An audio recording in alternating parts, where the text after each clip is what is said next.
Capítulo 1. ¿Qué es neuroeducación?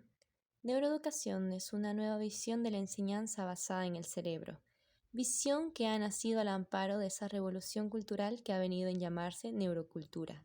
Neuroeducación es tomar ventaja de los conocimientos sobre cómo funciona el cerebro, integrados con la psicología, la sociología y la medicina en un intento de mejorar y potenciar tanto los procesos de aprendizaje y memoria de los estudiantes como enseñar mejor en los profesores.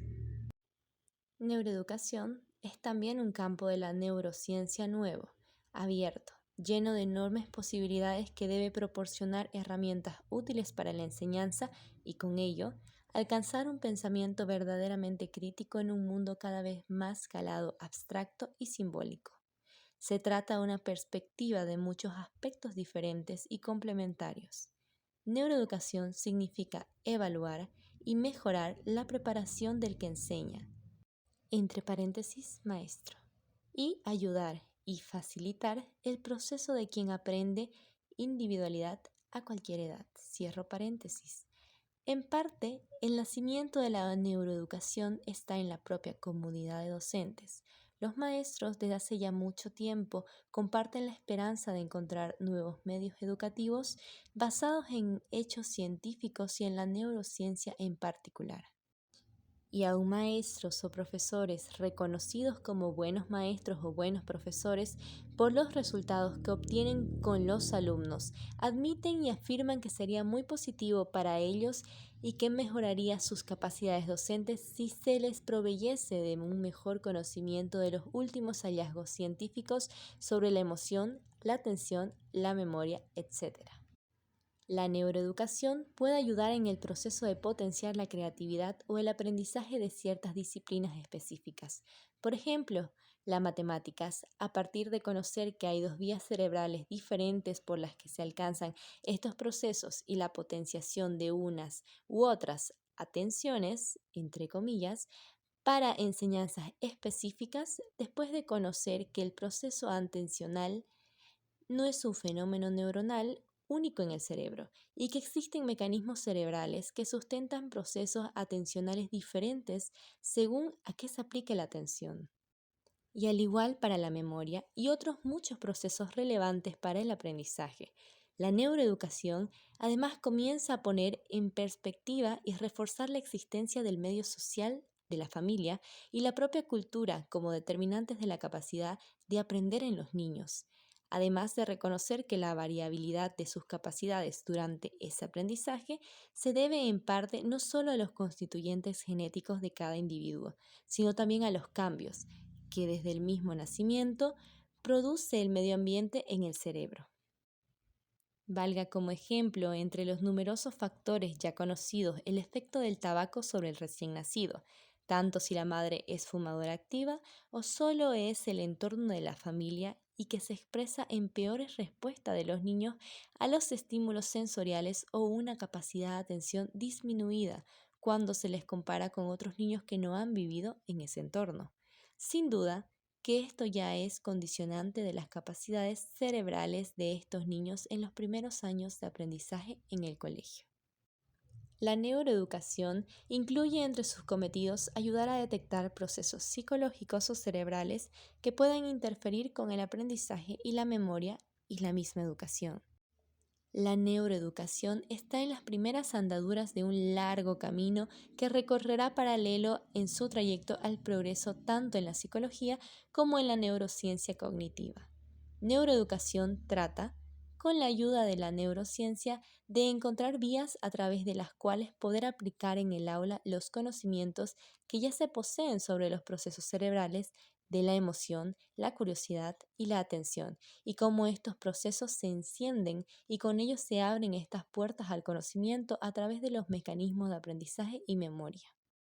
Y de estos conocimientos sacar provecho e intentar aplicarlos a los alumnos y los mismos maestros y profesores, pues está claro que para que un alumno preste atención en clase no vale exigirle sin más que lo haga. Eso sirve de bien poco, sobre todo si el profesor es aburrido y aún con un profesor activo y un tema que pueda ser interesante. Hay que encender primero la emoción. Todo esto debe llevar a crear métodos y recursos capaces de evocar la curiosidad en los alumnos por aquello que se les explica.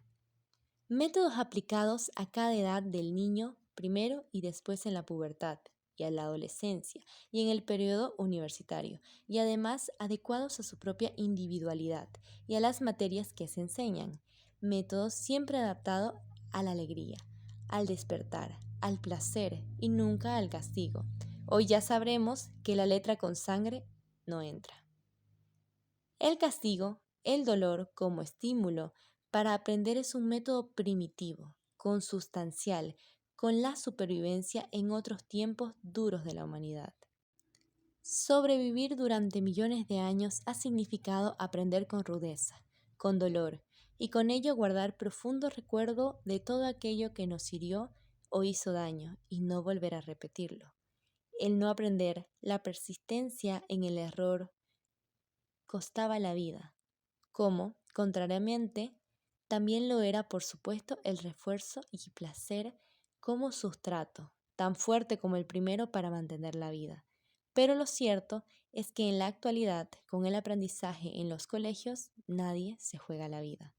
Por eso hoy solo se debe y se puede enseñar a través de la alegría, porque conocemos bien los sustratos cerebrales de estos procesos. Neuroeducación no es solo llevar a todas las instituciones que imparten docencia los logros alcanzados principalmente por la neurociencia cognitiva en particular, cierro paréntesis, sino conseguir la mentalización de los profesores en cuanto a cómo conocer el funcionamiento del cerebro, extrayendo de ello conocimiento que ayude a enseñar y aprender mejor, sobre todo en los niños. Solo la idea y la responsabilidad puesta en la cabeza del maestro de lo que enseña tiene la capacidad de cambiar los cerebros de los niños en su física y su química, su anatomía y fisiología, haciendo crecer una sinapsis o eliminando otras y conformando circuitos neuronales cuya función se expresa en la conducta, cambia ya la propia percepción que el maestro tiene de la enseñanza. Con estas nuevas ideas, el docente experimenta un cambio, a su vez, en su propio cerebro, que le lleva a ser consciente de lo que enseña. Es algo más profundo que los propios conocimientos que transmite. Así pues, conocer que los cambios sinápticos del cerebro son resultado de la enseñanza que reciben de sus alumnos puede ya transformar la actitud de muchos maestros y producir en ellos un tono diferente, emocional y cognitivo, en la forma en que pueden ver la enseñanza. Todo esto implica un cambio importante, pues requerirá la formación nueva de los enseñantes y rellenar ese espacio que separa los conocimientos del cerebro con la educación y la enseñanza con programas nuevos que alcancen la realidad de los colegios particularmente y desde luego a todo el arco de las diversas instituciones que transmiten conocimiento. Neuroeducación significa no solo una nueva aproximación a la enseñanza que ayude a potenciar y mejorar habilidades y talentos, sino también, y de modo importante, a detectar déficits en los niños a pie de aula que incapacitan o reducen sus capacidades para leer, escribir, hacer números o aprender una determinada materia, así como prevenir, reducir o mitigar todas aquellas consecuencias de vivir en ambientes estresantes y negativos o de constante amenaza, con lo que adquieren hábitos que influyen también de manera negativa en el desarrollo normal de sus cerebros. A todo esto puede ayudar que desde muy temprana edad se haga a los niños estudios y análisis electroencefalográficos para detectar posibles alteraciones en ese procesamiento que es el aprendizaje para poder corregirlas pronto y que no dejen huella.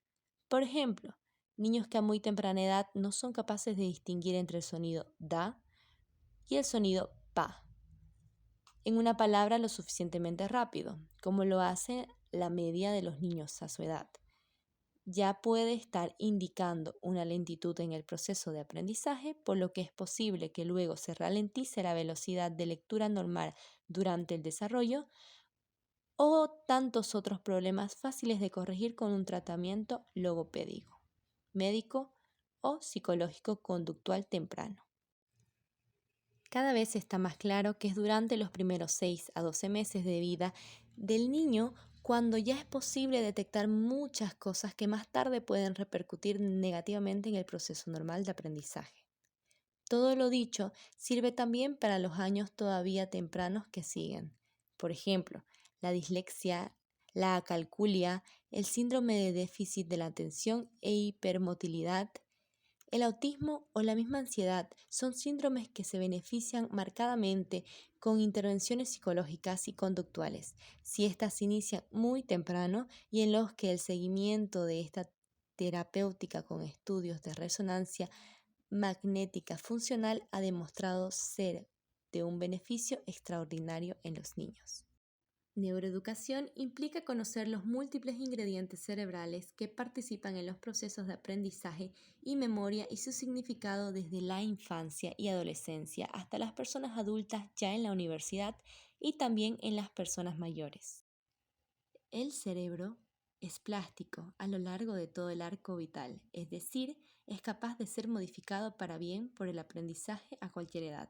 Ciertamente, en ese arco vital, los mecanismos plásticos del cerebro son menores a medida que avanza la edad de las personas. De ahí la necesidad de conocer y evaluar estos mecanismos y también, si no principalmente, los ingredientes diferentes que pudieran potenciarlos. La neuroeducación es, pues, un campo nuevo, abierto de esperanza en el área del aprendizaje y cómo enseñar de modo cada vez más fructífero. En esencia, la neuroeducación trata de crear puentes desde el funcionamiento del cerebro a la psicología y la conducta, construyendo un edificio de conceptos sólidos científicamente fundamentados y destruyendo al tiempo cada trozo de ese edificio que esté mal hecho, es decir, derribando neuromitos.